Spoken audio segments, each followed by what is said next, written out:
selalu sehat, selalu kuat. Nah, sebelum kita mulai, ada baiknya kita berdoa. Teman-teman, sebelum memulai pembelajaran, alangkah baiknya kita berdoa agama dan kepercayaan masing-masing. Berdoa dimulai. Berdoa pusat.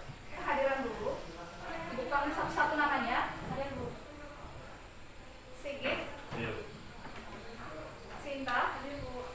Protokol kesehatan. Yaitu berapa ya? Ada 5. Yaitu siapkah belajarnya? Ya, Bu. Buku-bukunya, pulpen, alat tulis dan buku tulisnya sudah siap? Ya, Bu. Siap ya? Sudah posisi sudah nyaman ini? Kalau ada yang kurang nyaman bisa berpindah posisi. Sudah nyaman? Sudah ya? Nah, sekarang kita senam otak dulu supaya kita agak segar.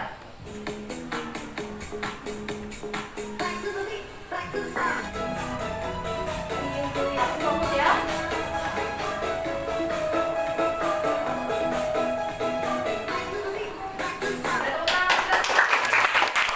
Masih ingat itu pengertian inflasi apa sih? Ya, Sinta, silakan Sinta. Inflasi adalah keadaan perekonomian negara di mana ada kecenderungan kenaikan harga-harga dan jasa dalam waktu panjang. Iya. Kalau yang masih ingat indeks harga ada? Indeks harga adalah perbandingan antara harga rata-rata pada tahun yang dihitung dan harga rata-rata pada tahun tersebut. Iya, betul ya. Tepuk tangan untuk Sinta dan sekarang kita pelajaran kita hari ini adalah tentang permintaan dan penawaran uang. Nah, ini kita masih tetap di bab yang keempat itu tentang indeks harga dan inflasi ya. Tapi dalam materi permintaan dan penawaran uang. Kompetensi dasar 3.4 menganalisis indeks harga dan inflasi. 4.4 menyajikan temuan hasil analisis indeks harga dan inflasi. Itu kompetensi dasar kita. Kemudian indikator pencapaian mendeskripsikan teori permintaan dan penawaran uang, mengidentifikasi faktor-faktor yang mempengaruhi permintaan dan penawaran uang, menghitung kecepatan peredaran uang, dan menyajikan perhitungan kecepatan peredaran uang. Kemudian perhatikan gambar ini kemarin sudah ada ya. Ada berapa tangan di situ? Ada 3 ya. Yang ini 1, 2, dan 3. Artinya kalau itu ada berapa orang kira-kira? 2. Ada 2 orang ya. Ada permintaan dan penawaran berarti ya. Ada. Perhatikan dulu video yang Ibu putar ini. Kalian tolong amati ya. Dari Kamu tentunya tahu bagaimana keadaan Zimbabwe sekarang. Mereka didera inflasi gila-gilaan, sehingga $1 Amerika saja sama dengan 35 triliun mata uang Zimbabwe. Ya, walaupun semenjak tahun 2009, rakyat Zimbabwe sudah mulai meninggalkan mata uang mereka dan beralih ke mata uang luar negeri, tetap saja mata uang asli milik mereka sendiri sudah tak ada nilainya. Bahkan, nilai yang tercantum di atas uang kertas Zimbabwe sangat fantastis. Jika di Indonesia pecahan tertinggi hanya 100.000, mata uang Zimbabwe bisa mencapai 100 triliun. tujuan pembelajaran kita hari ini adalah melalui pendekatan saintifik dengan menggunakan model pembelajaran problem based learning dan metode diskusi. Jadi hari ini kita masih tetap diskusi. Peserta didik. Peserta didik siapa? Ibu kata kalian? Kami. Kalian ya. Dapat menganalisis apa saja apa? Menganalisis inflasi dan menyajikan hasil analisis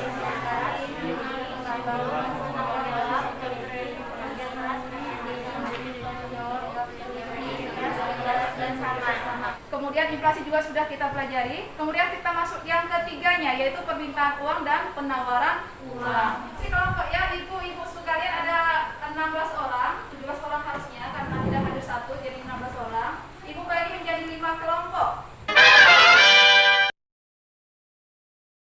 Ya. Kelompok 1 itu membahas tentang teori permintaan uang. Kelompok 2 tentang penawaran uang, anggotanya ini. Kelompok 3 faktor yang mempengaruhi permintaan uang. Kemudian kelompok 4 itu tentang faktor yang mempengaruhi penawaran uang, anggotanya juga ada di situ. Kemudian kelompok 5 penghitungan kecepatan peredaran uang. Nah, sekarang Ibu beri waktunya 5 menit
perwakilan dari kelompok 1 menjelaskan tentang permintaan dan penawaran uang. Poin A, permintaan uang. Permintaan uang adalah keinginan masyarakat memegang uang tunai atau kas daripada mewujudkan kekayaan dalam bentuk lain. Tepuk tangan dulu untuk kelompok 1 ya. Maulida Najwa Minoto, saya perwakilan dari kelompok 2 ingin bertanya ke kelompok 1, apa yang dimaksud dengan teori kuantitas oleh Ricardo? Yang dimaksud adalah jumlah uang yang beredar atau kuantitas uang yang beredar akan mempengaruhi tingkat harga. Baik, terima kasih atas jawabannya. Sekali lagi untuk kelompok 1. Sekarang untuk perwakilan dari kelompok 2, di sini saya akan menyampaikan hasil diskusi kelompok kami tentang penawaran uang. Penawaran uang merupakan banyaknya jumlah uang yang beredar dalam perekonomian. Uang yang beredar dalam perekonomian terdiri atas M1, M2, dan M3.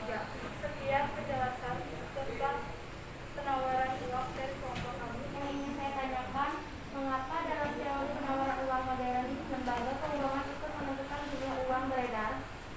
Karena penawaran uang serta jumlah uang yang beredar di Indonesia ditentukan oleh Bank Sentral. Terima kasih. Sekarang perwakilan dari kelompok 3. Saya perwakilan dari kelompok 3 ingin menjelaskan hasil diskusi kelompok kami tentang faktor yang mempengaruhi permintaan uang. Terdapat beberapa faktor yang mempengaruhi permintaan uang, diantaranya adalah pendapatan real, tingkat suku bunga, tingkat harga umum, fasilitas kredit, tingkat diskon kos, dan sekian. Sekian dari saya. Terima kasih atas kesempatannya. Perkenalkan, nama saya Musli dari kelompok 4 ingin bertanya, kenapa semakin tinggi pendapatan permintaan akan uang semakin besar? Karena konsumsi dan tabungan akan bertambah seiring dengan meningkatnya pendapatan. Terima kasih atas jawaban dari kelompok 3. Kita beri tepuk tangan untuk kelompok 3 ya. Nah, sekarang kesempatan kita berikan kepada kelompok 4. Muhammad Andriansa, perwakilan dari kelompok 4, ingin membacakan hasil diskusi kami mengenai faktor-faktor yang mengaruhi penawaran uang. Faktor yang mempengaruhi penawaran uang yaitu kebijakan Bank Sentral, tingkat pendapatan masyarakat, tingkat harga selera masyarakat, peningkatan produk barang dan jasa. Apa saja kebijakan Bank Sentral yang berpengaruh terhadap penawaran uang? Apa saja kebijakan Bank Sentral yang berpengaruh terhadap penawaran uang? Kebijakan operasi pasar terbuka dan kebijakan diskonto. Terima kasih untuk kelompok 4. Sekarang kelompok yang terakhir ya. Nama saya Rika, saya perwakilan dari kelompok 5 akan membaca hasil diskusi kami tentang menghitung kecepatan peredaran uang.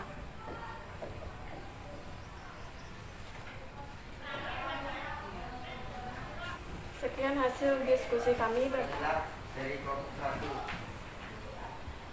apa yang dimaksud M, V, dan T? M jumlah uang yang beredar, B kecepatan peredaran uang, T volume barang yang diperdagangkan atau jumlah transaksi yang terjadi. Terima kasih. Dan tepuk tangan untuk kelompok 5. Nah, sekarang kita cek dulu apa hasil diskusi kalian itu. Ya, perhatikan yang ada di papan tulis. Ini uang, ada fungsinya ada 2, fungsi asli dan fungsi turunan. Kemudian jenis-jenisnya ada uang kartal, biral, dan kuasi. Di mana M itu tadi apa? Jumlah uang yang Jumlah beredar. uang yang beredar. Sedangkan C-nya adalah kecepatan uang beredar. Kita kumpulkan dulu SKPD-nya dan hasil diskusi kalian.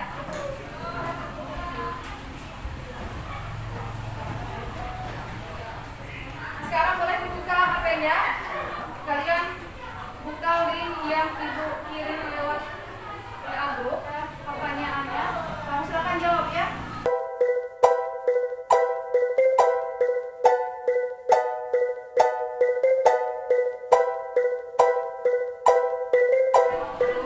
Boleh juga, SPPMD 80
untuk